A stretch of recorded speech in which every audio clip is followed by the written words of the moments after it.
don't have them, I'll walk there. Okay, when you go upstairs, you know what I said? There's like a computer bag on the right-hand side, that's where the keyboard, all the computers are on the back. On my side, on the bottom, on the right. Where are you, you know where Jamie is? Right. Right next, on the corner, the last table. Far corner. Far corner. And I'll be up there in a couple of minutes anyway. All right. Hey, Bob's here. Hey, how you doing? All is well. Hi, Diane. Hey, Bob. Do me a favor, make sure I got you.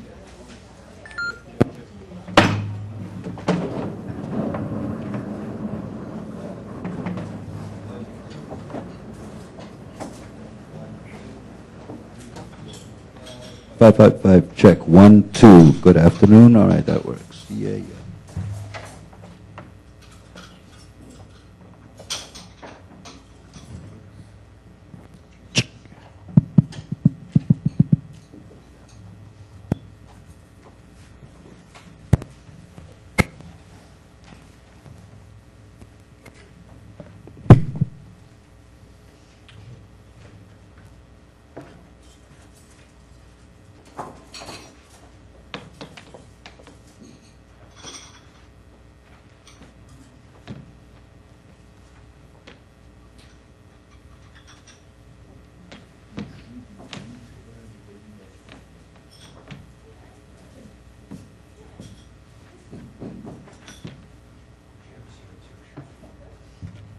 All right, this is the second mic.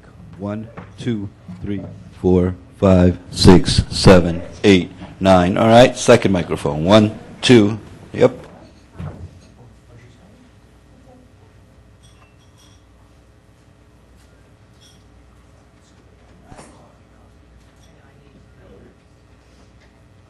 got me before, Mike? Huh?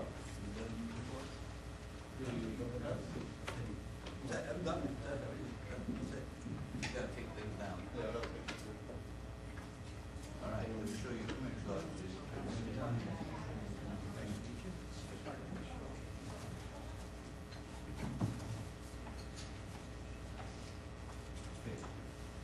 You got it? What do you like?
Hey, well, it's so far away.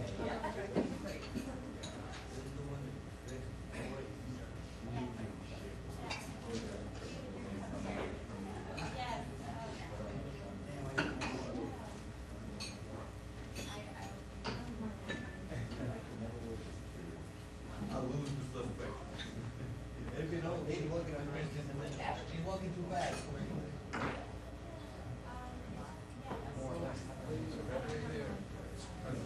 Yeah, she got it correct. She walked with a cane. Follow her. You know, she's walking too fast.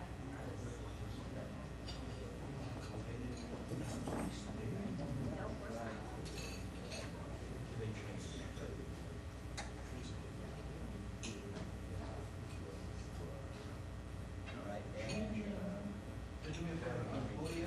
I want to make sure you're getting the audio into the media site. So.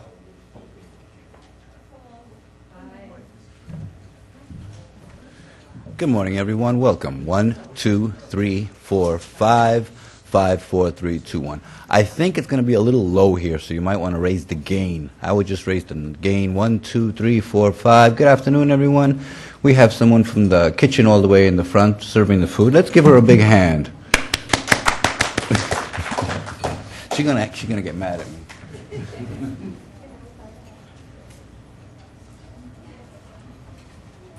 All right, we're good, we're live. I'm gonna get some cable. Some cable, the cable on there, so I can find out what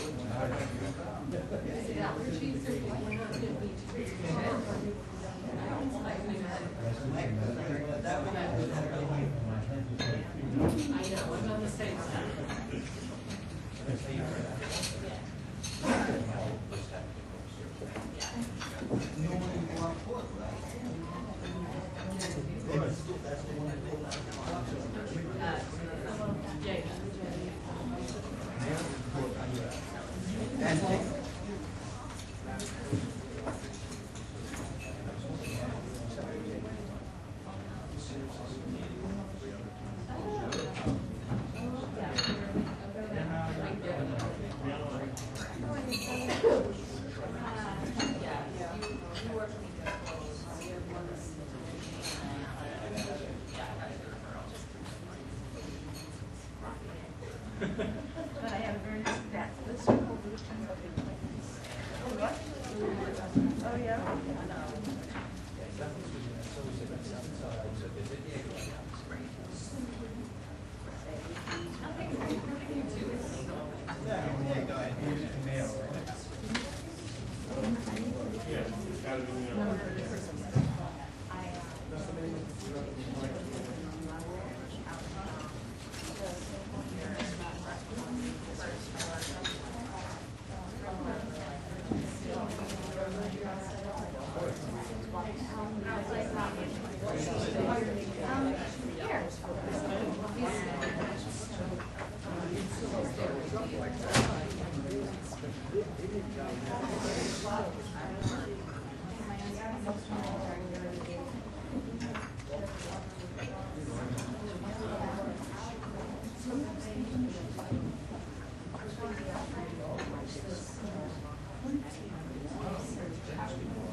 How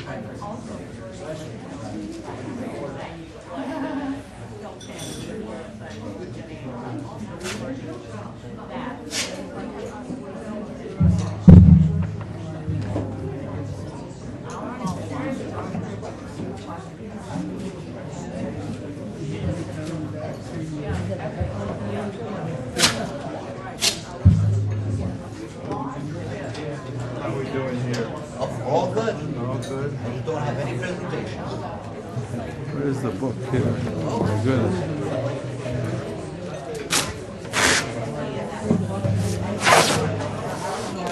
Good. Okay. Get in.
Everything good? Yeah, just Yes. 2 and ice.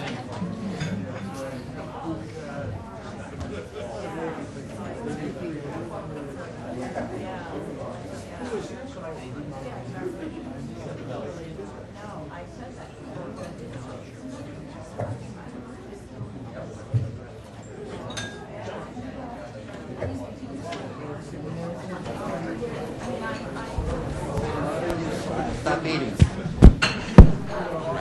You got it? Good morning, everyone. This is going to be the last time you'll hear my voice, just doing the last sound check. And this is for the camera guy that's in the back of the room. Maybe we'll give him a hand when we finish. Okay.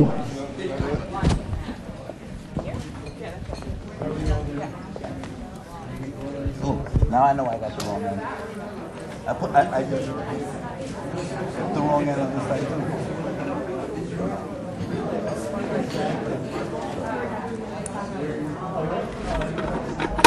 All right, check. Good morning, everyone. Welcome. Today is Friday, the last day of the week. You got it? 1, 2. All right, you're good. Thank you. Have a nice meeting, everyone.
Then let me take one more. Then I apologize. You're getting it. Two more shots, Jim. I'll leave you alone.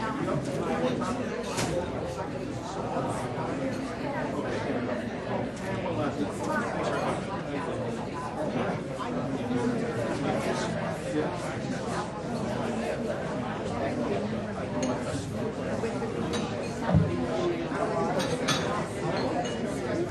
That makes all the difference.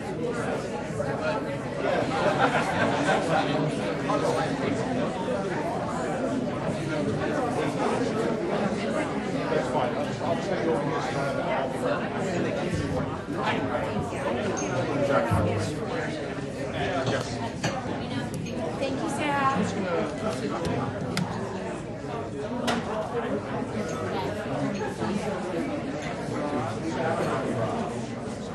One shot. Okay. Here we go. Which is the New York Law School Let's breakfast see, series? yes, exactly. And will you be here in case he has any? Yeah, or I'll be you'll right back there. Okay. Yeah. I don't think you will. I know, but you never know. So Yeah. can we put it on full screen slideshow? There we go. And so then to advance, he'll just go like that. Okay, great. Just leave it like Let that. me just put it on the desktop. Hold on. So that it's So not you up don't, there? yeah, you don't have to have it here. Oh, I see. Okay, great. Yeah. So that one.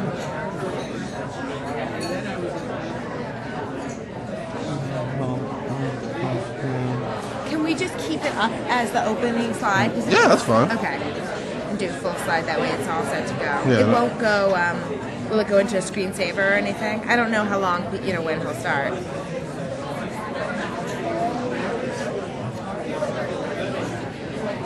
Just want to safely remove your hard drive. Oh, I Yeah. see. Okay. Just.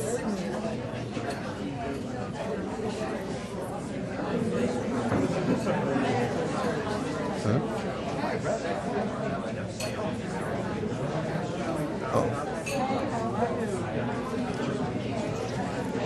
There you go. And then we'll just go to that. Go to the full screen. Perfect. Thank you. You're welcome.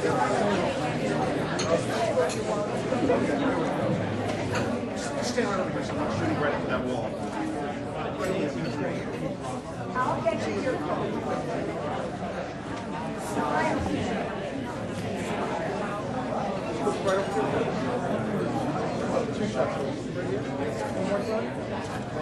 I know that you want to just two of you also. And I'll get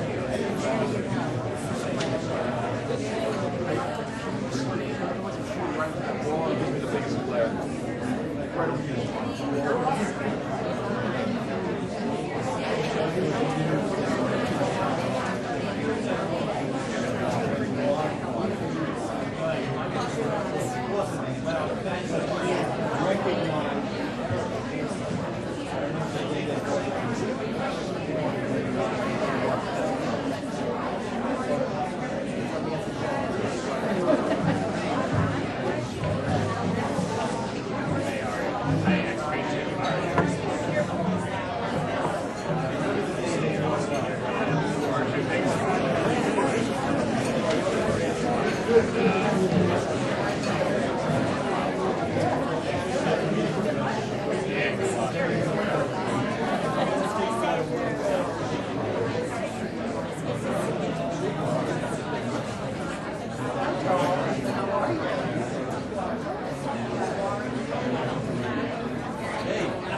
Folks, if you just stand this way, because otherwise I don't want you to run into the wall. Does that make sense? Face me.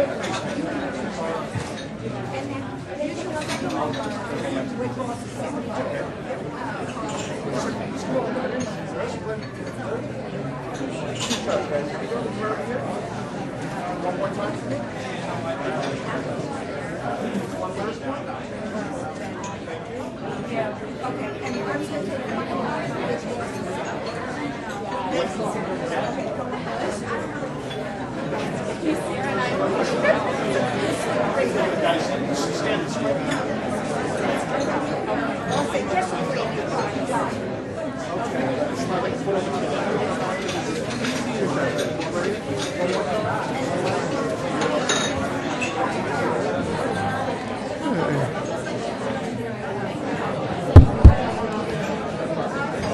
If you take your seats, we'll begin.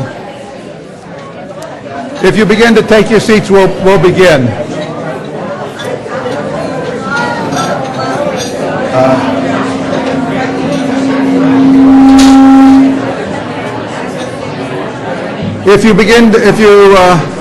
May I ask you to take your seats so that we can begin?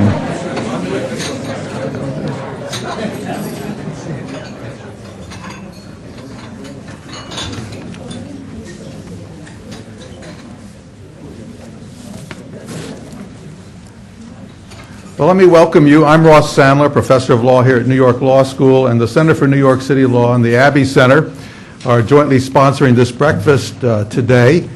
We are delighted to have many of the Abbey Center students here with us, and happy that they came to join us this morning. We were looking back over when we started these breakfasts. We believe we started the first breakfast in 1997, which makes this probably the 110th breakfast that we've done.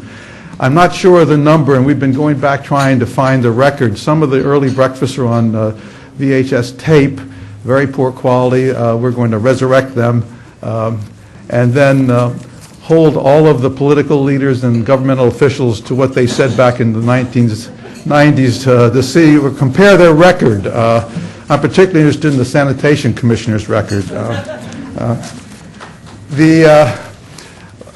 This is an important topic we're talking about today. The Administration for Children's Services came into existence at a horrible time with death of a child. Nick Scopetta, who is here, was the first commissioner and really did a superb job in pulling together the agencies that became the administration. And he's been a friend, and he's spoken here a couple times on the topic of children. The agency has recently been merged with the Department of Juvenile Justice, or the Department of Juvenile Justice moved into it, and I just want to recognize Kay Murray. Kay, where's Kay? Kay was the general counsel of that agency for many years, and I think she may have been at the very first breakfast that we had and has been a regular attender at these breakfasts, and always delighted that she's been here. The Commissioner Ron Richter has been there, was appointed in 2011, but his experience in this field goes back for a very long time. He was at Legal Aid, where he represented the Legal Aid Society in many of their matters at the family court and with the administration, or the predecessor administration for Children's Services. And I see Danny Greenberger here, who was his head of the Legal Aid Society at part of that time anyway. He moved into government where he ultimately became the deputy commissioner in charge of the attorneys who are representing the city and the Administration for Children's Services at family court, became a family court judge, and then was asked by Mayor Bloomberg to come back to the city to become the commissioner of the agency. When you go on the agency's website and have all these things that you can do and see, it is stunning, the list. And let me just read a couple of things that is on it. If you go down the left side, you want to find out about child safety, becoming a foster or adoptive parent, child care and Head Start, support for families, support for youth, becoming a mentor. These are among the most difficult and most important functions that government does. And to take charge of that, of an agency, takes both courage and knowledge and experience, and he has all of those. Delighted to welcome to this platform Commissioner Richter.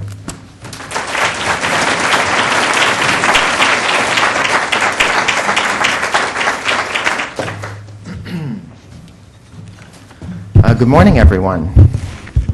It's a pleasure to be here, and I am truly honored to join the list of distinguished New Yorkers who have been invited to address the Center for New York City Law Breakfast Series. I come here at a very timely point for New York City Children's Services, and really for New York City and New York State, because of where we are in our juvenile justice history. And I have decided that in all of the work that this great agency is doing, it makes the most sense to talk to you about where we are in juvenile justice. And for Children's Services, juvenile justice work is fairly new, and that's what I'm going to focus on. But before I do that, I wanted to talk a little bit about our agency, the scope of our work, and inform you about how enormous it really is. So, New York City Children's Services is an agency that employs about 6,500 people and has a budget of almost $3 billion. And we are responsible for three primary areas. The area that I guess we're best known for is child protection. And so we are known as, in the statutory language, as the local social services district in New York State for the 5 boroughs of the city.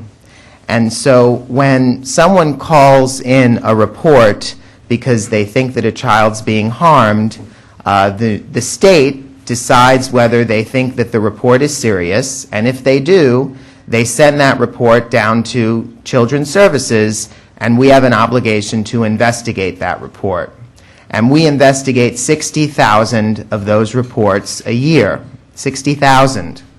And right now, we find some credible evidence of abuse or neglect in between 35 and 40% of those reports. The statewide average is about 28%, and nationally it's about 25%.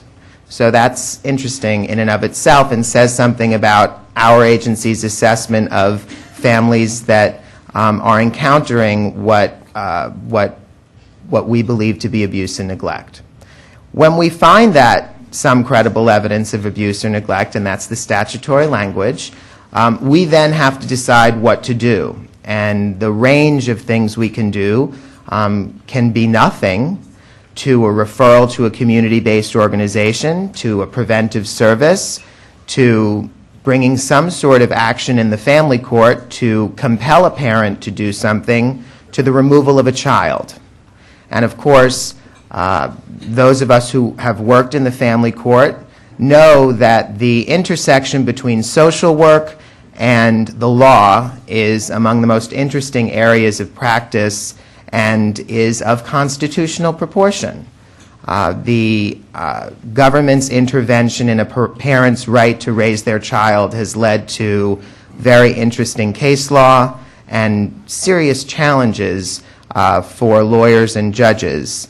And the work that our agency does in the family court and that our provider agencies, our foster care agencies, and our preventive agencies do in the family court is extremely difficult but also leads to some of the best solutions for our families, I think.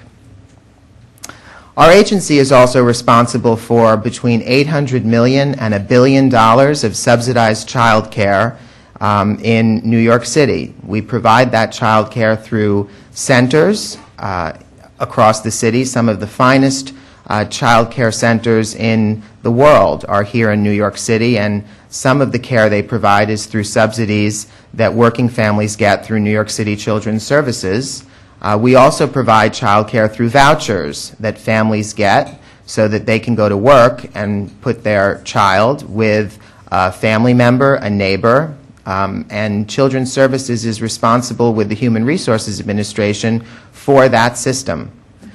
And we, of course, are responsible for the juvenile justice system increasingly along with the city's Department of Probation. And so the city has worked intensively during the Bloomberg administration on refocusing the juvenile justice system with an interest in outcomes and an interest in changing how young people are treated in delinquency proceedings. And I'm going to talk more about that today. I wanted to emphasize that in child protection, I think that the work that we've done in delinquency has an application. And part of my goal is to take the work that we've done using data that you'll see today and applying that increasingly in our work in child protection. So, for example, you may be aware that at ACS every Thursday morning we do what's called ChildStat, which is based on the police department's ComStat. And ChildStat focuses on 2 of our zones across the city. We look at data in those zones, issues like repeat maltreatment, issues like caseloads. And what I'm trying to have us do is refocus the data that we look at to, instead of looking at issues like caseload, which in New York City has been really brought increasingly under control so that our child protective workers now have caseloads that are well within national standards. Our protective diagnostic workers, the ones who are going out on those 60,000 investigations a year, are now at about 9 cases. The national average is 12. When I say the national average, that's the Child Welfare League of America that recommends 12. We're at about 9. We go up to 10. We sometimes go down to 8. Seasonal averages during the summer, the caseloads are lower. Children are not in school. Mandated reporters, DOE, you can understand. So we're right now trying to change the focus of our child stat slides to look at data-driven slides more intensively. So, for example, we've introduced a slide now that I think is critical and fascinating, which looks at the risk assessment tool that is in our case management system, our record-keeping system. So during the 60-day initial investigation in a case, our child protective specialist actually does a risk assessment tool that is validated that tells our child protective specialist whether a family is low risk, medium risk, high risk, or very high risk. And we now have a slide that shows what our agency's intervention was based on risk level for that zone that we're looking at, the borough, and the city, so that we now have a snapshot each week that tells us how our agency is responding to risk level in that area of the city.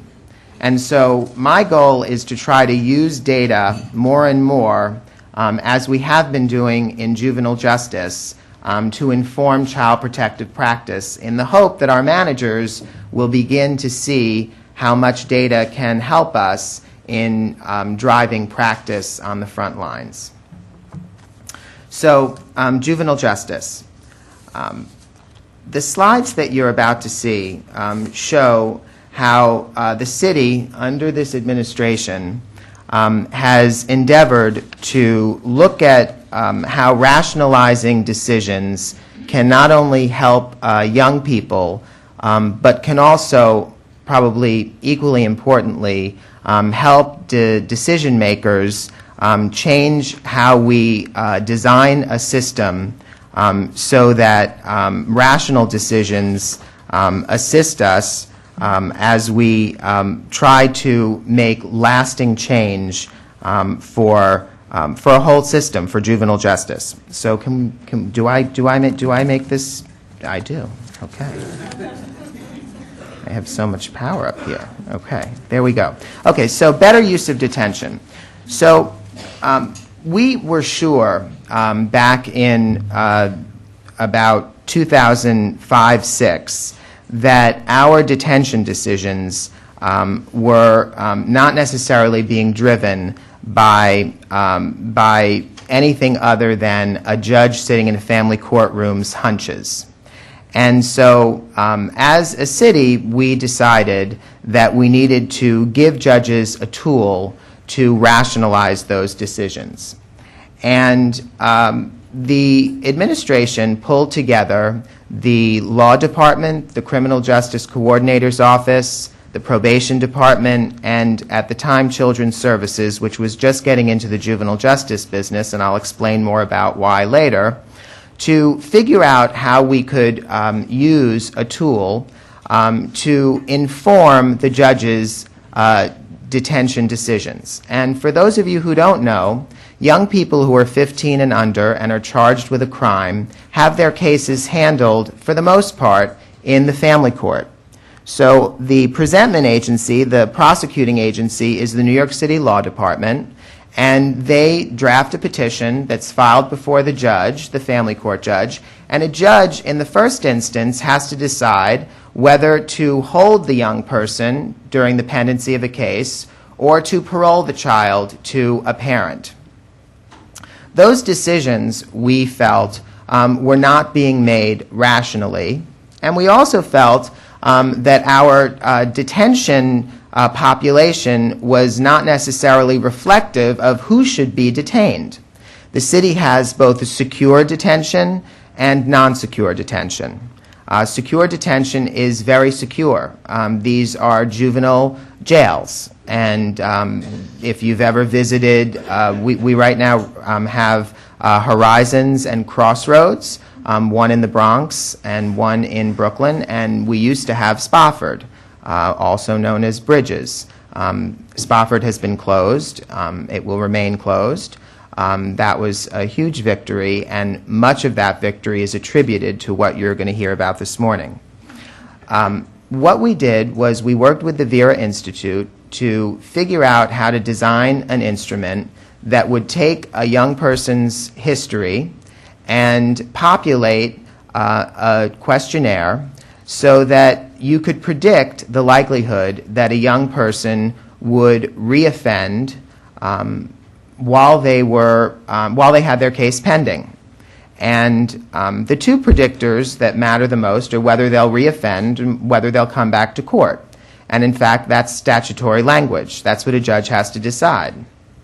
And so what you see in this chart is that by using a validated instrument and by providing a judge with rational information, the detention decisions that judges are making got significantly better.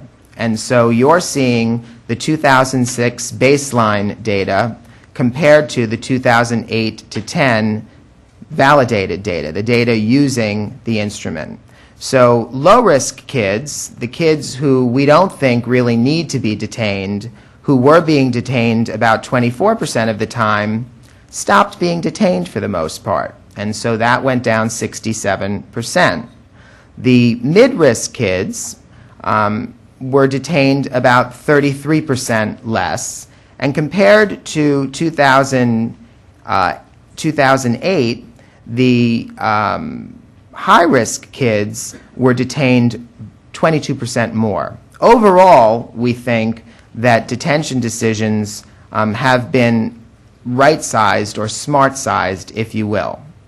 It's critical to also add that the city designed alternative to detention programs that added to a judge's options for mid-risk kids, so that along with providing an instrument, the city also provided an array of supervision programs for the court that didn't exist before.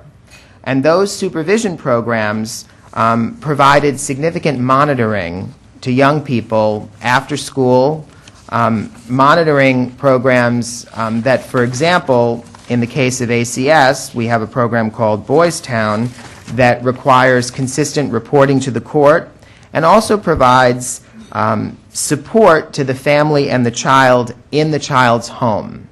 And that's a theme that we think is very important to this work, because in New York, as you probably know, the age of our juvenile delinquents are 15 and under. And so unlike in some states where young people in the juvenile justice system tend to be 16 and even 17, in New York our kids are younger, and we meet them at a point in time when they are very much adolescents. The role of their families in their behavior is critical, and our programming needs to reflect that parental supervision is often lacking. And so we believe that providing at this mid-risk level programming that addresses family dysfunction has a big part of our success. Let's see, next slide. While these numbers we think were smart-sized, we also saw a reduction in recidivism. So while cases are pending, and we think the right kids are being paroled and the right kids are being detained, you also see that there's a substantial reduction in kids reoffending while they're out. The low-risk kids down 16%, the mid-risk kids down 22%, the high-risk kids down 51%. So that's very significant. You're not seeing high-risk kids reoffending because high-risk kids are being detained.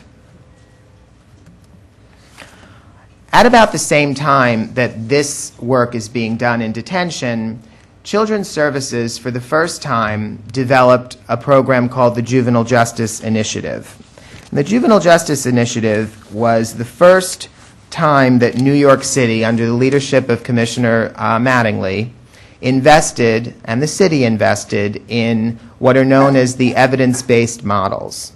And the evidence-based models are, it sounds like a lot of mumbo-jumbo, but it's actually science, are primarily three models that have been studied for about 40 years, known as functional family therapy, multisystemic therapy, and multidimensional treatment foster care, FFT, MST, and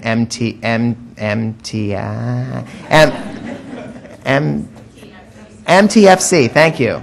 I knew I was going to trip up on one of those. These models are being used internationally, actually. And when I got to ACS in 2005, Commissioner Mattingly talked to me about the bad outcomes for young people in placement in New York. And when I say placement, I don't mean in detention. I mean placement as in when young people got placed on delinquency cases. They got placed with the state of New York in the Office of Children and Family Services.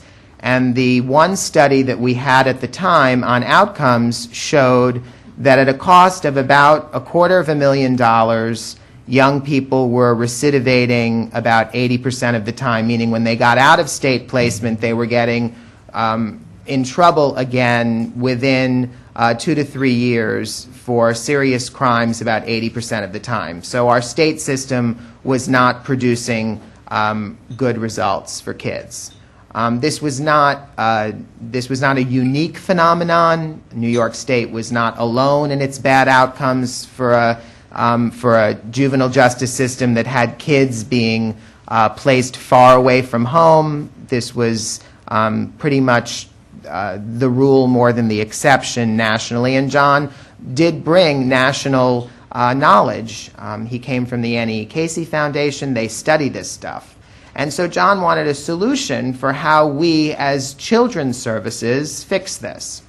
And the fix was evidence-based practice, was bringing models that have worked with a population of youthful offenders to New York. And New York City's Office of Management and Budget really did invest in this. We made a pitch and they invested in evidence-based models for the first time in New York City in a big way, 200 slots, if you will, of these models. And New York City did this properly. And when I say we did this properly, we found providers across the city in the 5 boroughs who were willing to sign on to this model with the developers at the table.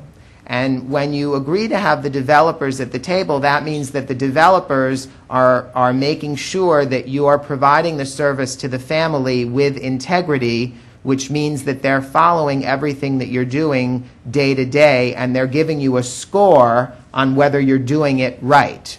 And so we were actually providing, and we are providing, the evidence-based model with integrity. And we have results to show that that recidivism is actually better than it is for kids who are being placed with the state, and it's pretty much, we think, for the same kids. So we worked very closely in rolling out the Juvenile Justice Initiative with the Law Department and with the Department of Probation and with the family court judges, so that we wouldn't net widen, we wouldn't have young people in this program who shouldn't be in this program, but kids who were really on the verge of placement. And the results are fairly impressive. There has been a reduction in recidivism for young people who completed the program. I want to say that there are those out there, we'll call them skeptics, who think that a young person who has, and if you're on your way to placement, that means that you've probably committed a couple of crimes, you probably never go to school, you probably weren't being supervised, and you probably use marijuana. I'm generalizing, but that's true. You aren't on your way to placement if you've committed a graffiti and usually, go to school and are an okay kid in terms of, criminal acts. I don't believe in terming kids bad kids or good kids, but in family court parlance, you're not placement bound if you've committed, a low-level misdemeanor and you're pretty much going to school. You're placement bound if you've committed a few, delinquent acts and you have demonstrated that you can't cooperate with basic probation and you are pretty much not following any of the rules at home. You're ungovernable in old terminology. So when you see this recidivism data improving, you're working with a population of kids who are pretty much on the verge of going upstate. So this data shows that with this program, we've seen marked improvement. The programs are best understood by the terminology, there's a social worker at the kitchen table. And that's exactly what evidence-based models are. They are programs designed to address family dysfunction. They are programs designed for parents who have generally not had a parenting model themselves. So parents who have not often had a parent who has taught them how to rear a kid. They're very much designed to help a parent get control of their teenager who has gotten control of them. And for the first several weeks, 6 to 8 weeks, the social worker, who is a licensed social worker, is in the home probably 3 to 4 times a week, helping the parent get control. They are taking the parent and the child to appointments. They are modeling for the parent how to do basic functions that the parent is either not accustomed to doing or hasn't really been taught how to do before. And so it is about executive functioning for a parent. It's very empowering for parents, and it is sometimes very shocking for the teenager. The beauty of this program is that it is being delivered while there is a family court judge in the picture who the kid knows has the authority to lock them up. And while that may sound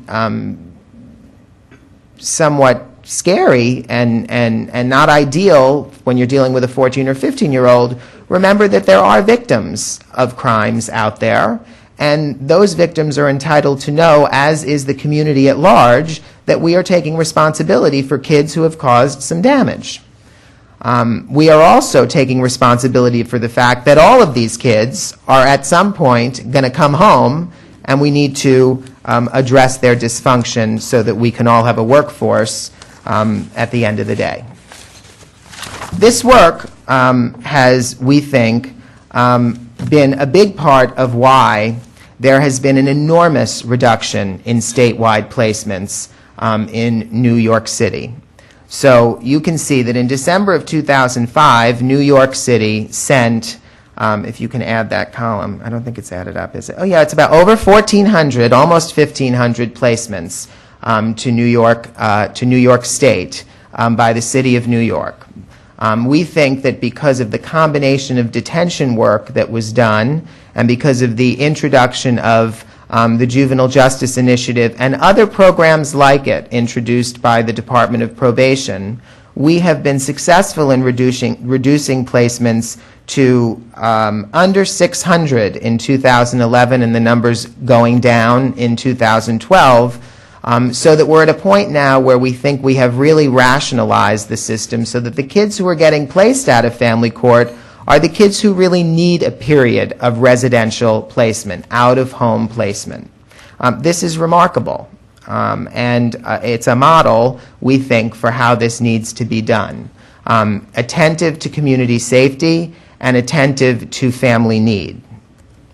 While this has been done, there has essentially been the opposite of what you might think. There has not been an increase in juvenile crime. There has been a reduction in juvenile crime citywide.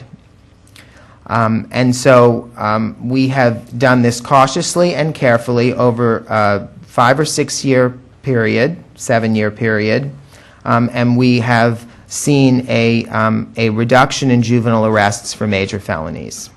I want to emphasize that this work has been led out of City Hall by Deputy Mayor Gibbs and by the Criminal Justice Coordinator, John Feinblatt, and it has been done, I want to say, cautiously and carefully, attentive to the need for ensuring that juvenile crime not go up, and that we are identifying the right kids, and that we are being sure that our communities are safe.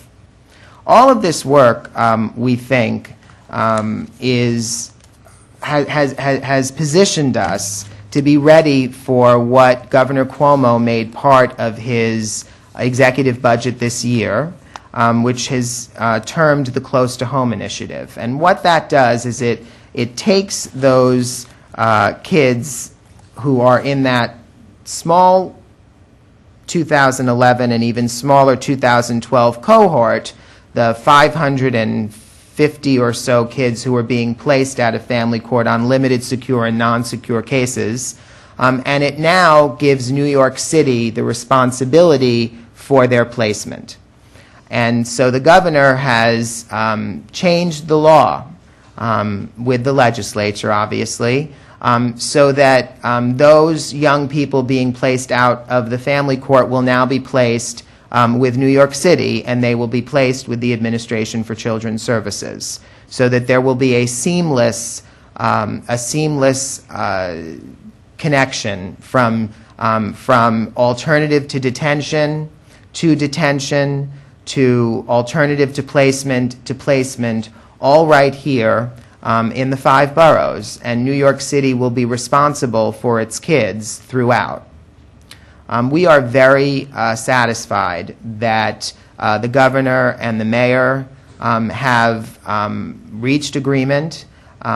We had wide support from the council and others in achieving what we think will ensure that the work that we've done in developing these programs will continue and be fortified by having kids, when they need to be placed, close to home so that a few things can be accomplished. First and foremost, we think there's great damage done when young people, 14 and 15-year-olds, get placed and are sent hundreds of miles away. That's a critical point in time for a young person. It's traumatic to be separated from a parent at that point.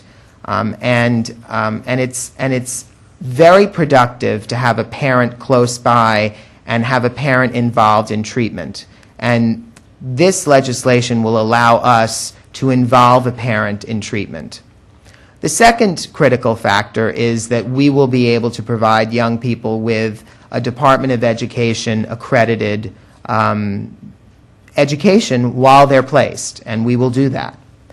And the third piece is that young people will be connected to their communities during their period of placement, and we will ensure that their aftercare has a community-based component so that when they are released, they will have connections to community-based organizations that will ensure that they have something to do that is positive and not just have the option of returning to the behaviors that led to their placement in the first place. So that we believe that the recidivism rates that resulted in this change needing to happen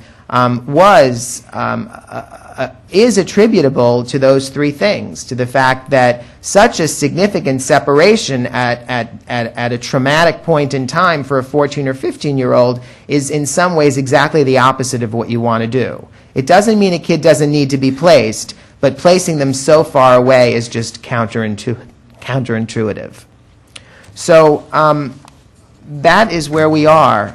We have embarked on the process of finding not-for-profit providers who are going to develop placements. We will start taking non-secure kids in September of 2012. We are going to start taking limited secure placements in September of 2013. We have been working very hard, day and night, to get our system ready for this. We're working closely with the state, which will oversee our system, and we're confident that the outcomes for the young people and their families will improve significantly. I guess I want to end by saying that that I couldn't be more thrilled to be leading this agency at this point in time. There was a reference to Commissioner Scapetta being here. He obviously formed this agency. It is a dynamic, thrilling place to work, and the juvenile justice part of it is in motion. We are about to announce awards in our renaissance of center-based child care, and this administration is embarking on the first significant change in center-based child care in over 50 years. And we are endeavoring to help change the way our youngest children start their lives in subsidized child care centers. And as I said, we are also trying very hard to leverage data in the work that we're doing on the front lines of child protection. There isn't an agency in this city, I think, that has more challenging work, but there also isn't an agency where people aren't engaged more in trying to make a difference for our most vulnerable citizens. and who don't enjoy what they're doing more each day. So it is with great pride that I lead it. And thank you so much for your attention and interest.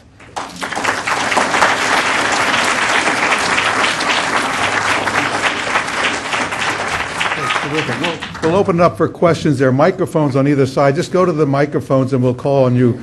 I wanted to, first, this is a very, you covered an immense amount of information, and it was really interesting. I want to, just to acknowledge Carol Robles Ramon, the deputy mayor who's here.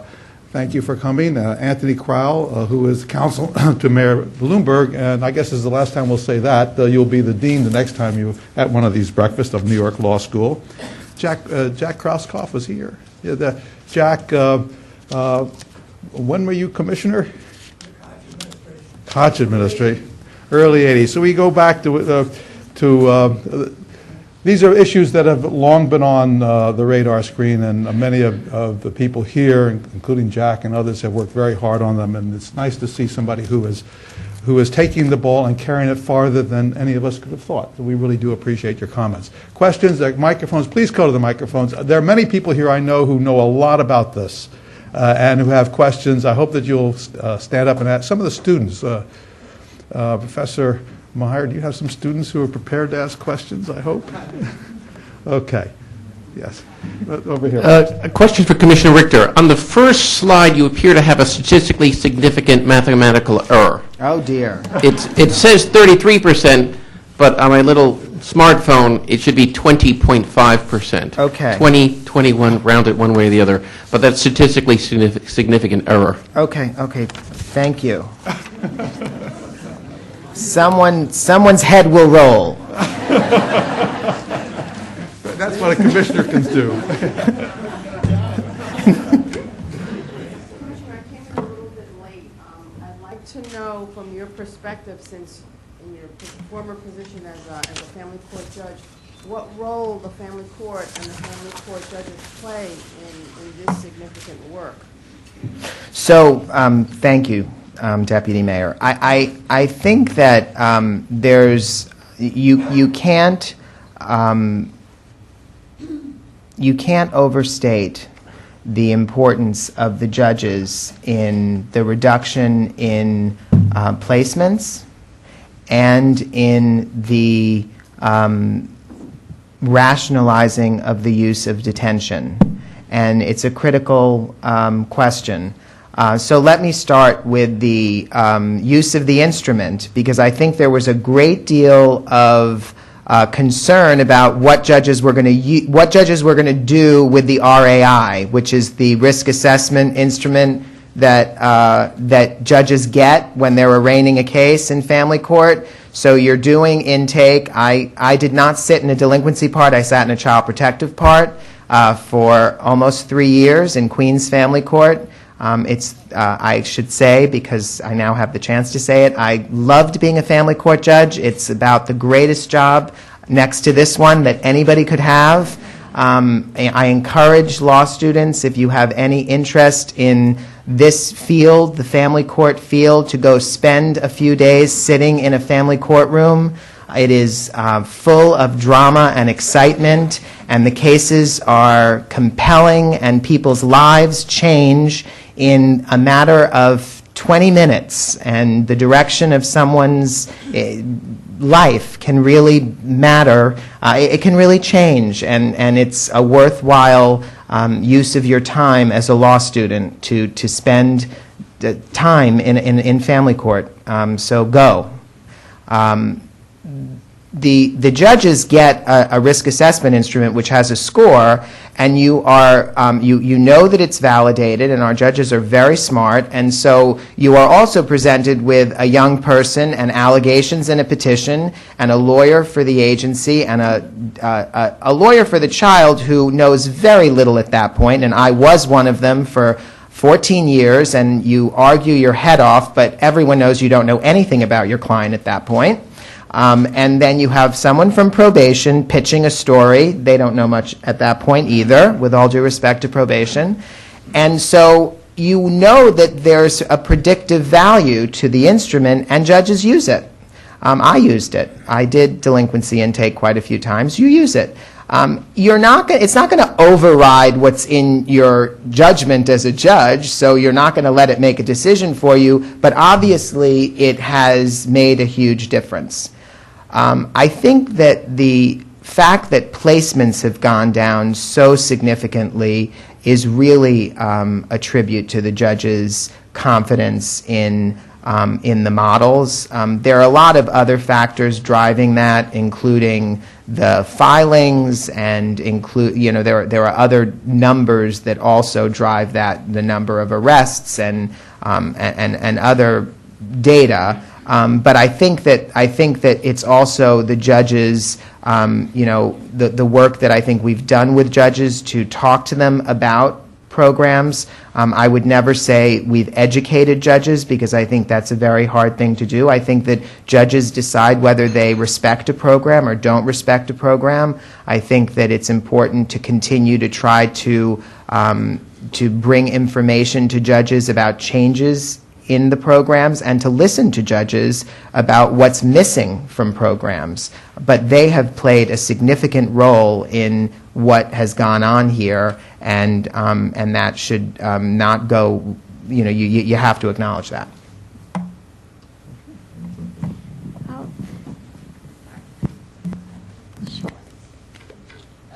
So my question is, I heard you, rightly so, mention the importance of family for the juvenile offenders, but I'm just curious, what happens when you have someone come into the system that doesn't have family, that there's not those ties there? So do you find mentors for them, or how do you then reinforce a good role model relationship? So, good question. When we started the Juvenile Justice Initiative at ACS, we found that about 60% of the young people with delinquency cases in the city had some prior contact with children's services. That doesn't mean they had a child protective history. That meant that their family had a contact with our agency. Child Care Head Start, preventive, foster care, some connection with us, which is astounding. That's huge. And that meant that some number of them did not have a family resource, and it's our obligation then as the Child Protective Agency to find a permanency plan for that young person, and that would be through our efforts to identify some family member if one exists. And if one doesn't exist, then we have to go through our process to try to identify some resource. And the most important thing, I think, to do in that case is to talk to the young person and try to find out what they are thinking. And first of all, whether there's anybody in their life that they think would make sense for them. And I think that we need to get better at doing that. I don't know that we're expert at talking to kids as much as we should, but we need to do that and then go from there. But it's our obligation legally to try to find a resource for the young person while their delinquency case is happening. Let's go to this side. Commissioner Richter, thank you for your remarks and for the remarkable work that you're doing, along with all the other cooperating forces that are in this mission together. I'm curious, now that it's been going on 7 years that this initiative has been going on, have there been any studies other than recidivism issues examined that examine what happened to the kids who were in the system 7 years ago and where they might be today, whether or not they're pursuing advanced education, what kinds of employment rates there might be, things of that nature? So in the foster care system, there have been. And the outcomes are not good. So the answer with respect to foster care, the answer is yes. With respect to the juvenile justice system, I think the answer is probably yes as well. I can't cite the studies for you now, but I'm certain that there are, and I know that there are organizations that I can certainly help you find that have linkages to those studies. So the answer is yes, definitely there have been studies, and we can help you locate them. What was your answer about the results of those studies? The outcomes are not great, and part of the reason that we have spent so much time trying to find what we think are good programs that keep kids at home is because the outcomes are better for kids who don't ever go into residential care. We are also, working hard to try to develop models for residential care that we think are better suited to young people who are 14 and 15 as opposed to adults, because there should be different models of residential care for young people. And there has been, a movement in the country. The most, commonly referenced model is the Missouri model. There are others, but there has been a movement to try to develop residential models for young people that are attendant to adolescent brain development and changing behavior in a way that attends to the way an adolescent thinks. So, that there are, adolescents often think in a way that's very concerned about how others are thinking about them. So the models that are now being developed and that we're trying to work with our providers around focus on leveraging that kids should be worked with in small groups with each other. And so we have looked at the Missouri model. There's the Boys Town model of residential care that some people reference that's been successful nationally. We're trying very hard to focus our resources on models that have evidence behind them, and so the data on kids who have been traditionally incarcerated in juvenile justice isn't good. Their education outcomes and employment outcomes, it's very despairing. And so as we have this opportunity to develop models here, we're trying to look at programs that actually have some science behind them and take advantage of what we think looks promising. Thank you. Hello. My name is Ann Clayson. I'm leader of the New York Society for Ethical Culture. Thank you so much for your presentation. A couple of years ago, we held a series of conferences on justice for juveniles, and we've seen so much progress since then. I have two questions. One is sort of a follow-up on this study and the kinds of statistics that you keep, and that is the racial disparity among juveniles who are incarcerated and who are in the system, and also the socioeconomic class distinctions. And I think we're well aware, or certainly I'm well aware, that a child who is from middle class, upper middle class, white family can commit the same offenses and is unlikely to be in the system. So that's one part of it. The other part of it is from the faith-based position. And I'm wondering what efforts you're making to reach out to those of us in the faith-based community to offer our services. So the issue of disproportionate minority representation in our systems across juvenile justice, child welfare, that's it, juvenile justice and child welfare, is a real challenge. And there has been, I'm pleased to say, an effort in the family court to try to get judges to think about that at the critical point where you're considering removing a child in a child protective case. And I certainly know that I had cases where I would have in Queens, I sat in Queens, where you would have families of two different races come before you on almost the same fact pattern, and you were sitting there and you knew that all of your history as a person came to play, because I grew up in one set of circumstances with, you did not, I didn't grow up in a shoebox, and neither did any of my colleagues on the bench, and it is impossible as a human being not to have that influence your judgment, but it is your obligation as a judge to put those judgments aside, or those predispositions aside, and view the human beings before you, as objectively as you possibly can. That's what a judge has to do. And there's been work done in the New York City Family Court led by Judge Gail Roberts in the Bronx to really try to get the judges to think about that. And the National Council of Juvenile and Family Court Judges has done some work that I think is useful, and it's important. At the same time, in child protection, there are mandated reporters and anonymous reporters, and they call in reports, and the state does what it wants with them and sends them to us, and we investigate. And so that influences who gets investigated by us. And I assure you that if you are dependent on systems for your services, it's much more likely that you're going to come within the SCR, the State Central Register.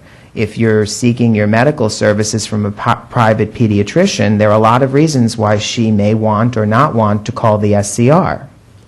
So I have doctors who I know very well who are very concerned that their colleagues are very reluctant to call the SCR, and I urge the American Pediatric Association to think long and hard about their colleagues and how they take that issue up as a child welfare professional. It's an issue. They don't call. And with regard to faith-based organizations? So with regard to faith-based organizations, it's a challenge for us. We did 5 very useful community forums around the city seeking input for our juvenile justice plan on non-secure placements. We went out to the city's neighborhoods that send the most kids upstate. So we went to Stapleton and Brownsville and East Harlem, and where were we in the Bronx? We were in the South Bronx. We were at the Bronx Museum of Art, which was beautiful. And then we went to Jamaica. And we heard from some folks, how do you leverage faith-based organizations? And I think that it's an important question we're grappling with. The value of using provider agencies that are in communities is that we can work with them to reach out to the faith-based community. It's clear that our constituents feel that that's an important part of this, so we're going to have to figure that out. It's on our radar screen. Thank you very much. This will be the last question.